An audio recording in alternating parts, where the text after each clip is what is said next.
The weight of hidden gold. The fires of the fallen city cast long, dancing shadows against the broken masonry, a landscape of victory marred by the stench of ruin. Amidst the smoldering debris, Zakur moved with the silent, predatory grace of a man possessed by a private hunger.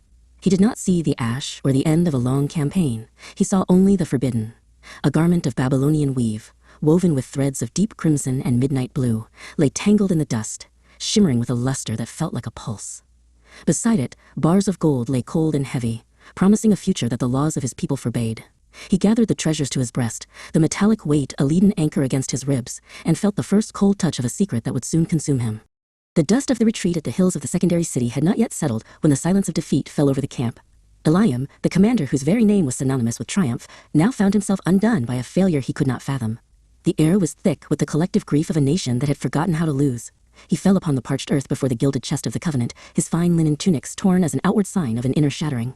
As the sun bled its final light across the horizon, Eliam's voice rose in a low, gravelly lament, demanding an answer for the sudden absence of the divine shield.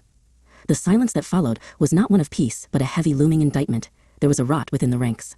At dawn, the assembly gathered in a wide, expectant semicircle, the air brittle with the tension of a looming reckoning. Eliam stood at the center, his presence like a pillar of weathered stone, his gaze cutting through the ranks as the ritual of the lot commenced. It was a slow, agonizing narrowing of the circle, a divine winnowing that stripped away the anonymity of the crowd. Tribe by tribe, the finger of fate moved closer until it rested upon the house of Zakur.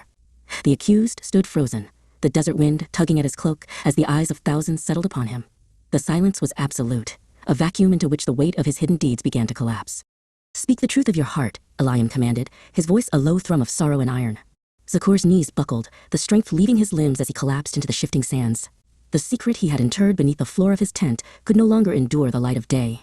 In a voice cracked by the weight of his transgression, he confessed to the allure of the Babylonian silk and the cold, seductive pull of the silver and gold. He described the moment his vision had been clouded by avarice, blinding him to the sanctity of the communal vow.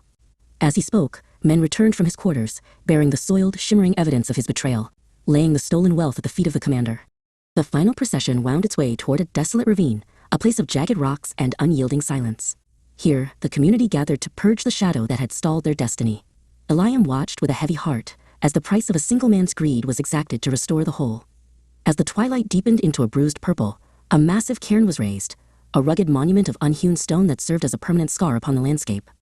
Eliam placed the final stone upon the heap, a silent sentinel to the truth that the choices made in the dark eventually cast their shadows across the lives of everyone.